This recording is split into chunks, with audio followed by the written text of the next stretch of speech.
एक स्त्री का महत्व हमारे जीवन में क्या होता है, आइए इस बात को हम एक कहानी के जरिए जानते हैं। एक भृंगी नाम के ऋषि थे।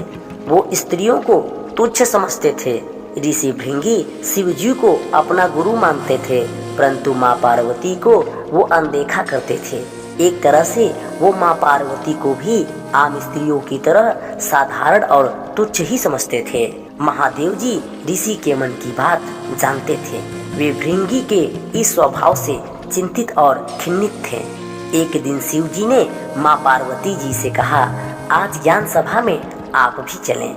माँ पार्वती ने शिव जी के इस प्रस्ताव को स्वीकार किया और ज्ञान सभा में शिव जी के साथ विराजमान हो गए।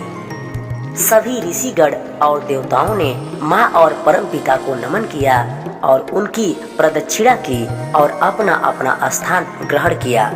किंतु भृंगी माँ और शिव जी को साथ देखकर थोड़ी चिंतित थे। उन्हें समझ नहीं आ रहा था कि वो शिव जी की प्रदक्षिणा कैसे करें। बहुत सोचने विचारने के बाद भृंगी ने महादेव जी से कहा, वो पार्वती जी से थोड़ा अलग हो जाए। एक क्षण के लिए उन्होंने माँ पार्वती की तरफ देखा। माता ने उनके मन की बात पढ़ ली और वो शिव जी के आधे अंग से जुड़ गई और अर्धनारीश्वर रूप में विराजमान हो गई। अब तो भृंगी और परेशान हो गया। ऐसे में महादेव की प्रदक्षिणा कैसे करे। कुछ पल सोचने के बाद भृंगी ने एक राह और निकाली। उन्होंने भंवरे का रूप लेकर शिव जी की जटा की परिक्रमा की और अपने स्थान पर खड़े हो गए। माता पार्वती जी को भृंगी की इस हरकत पर क्रोध आ गया।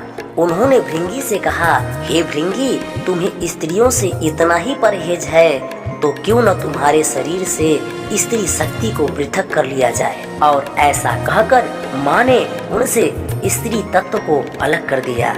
अब ऋषि भृंगी न तो जीवित थे और न ही मृत थे। उन्हें अपार पीड़ा हो रही थी। तब शिव जी ने माँ से भृंगी को क्षमा करने को कहा। माँ ने उन्हें क्षमा किया और बोली, संसार में स्त्री शक्ति के बिना कुछ भी नहीं है। बिना स्त्री के प्रकृति भी नहीं और पुरुष भी नहीं। दोनों का होना अनिवार्य है और जो स्त्रियों को सम्मान नहीं देता उस इंसान को जीने का अधिकार नहीं। आज संसार में अनेकों ऐसी सोच वाले लोग हैं। उन्हें इस प्रसंग से प्रेरणा लेने की आवश्यकता है। इसलिए दोस्त,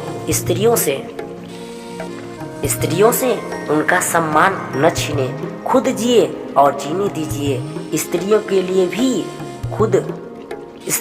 लिए भी सुखद संसार की व्यवस्था बनाए रखने के लिए उनका योगदान करें।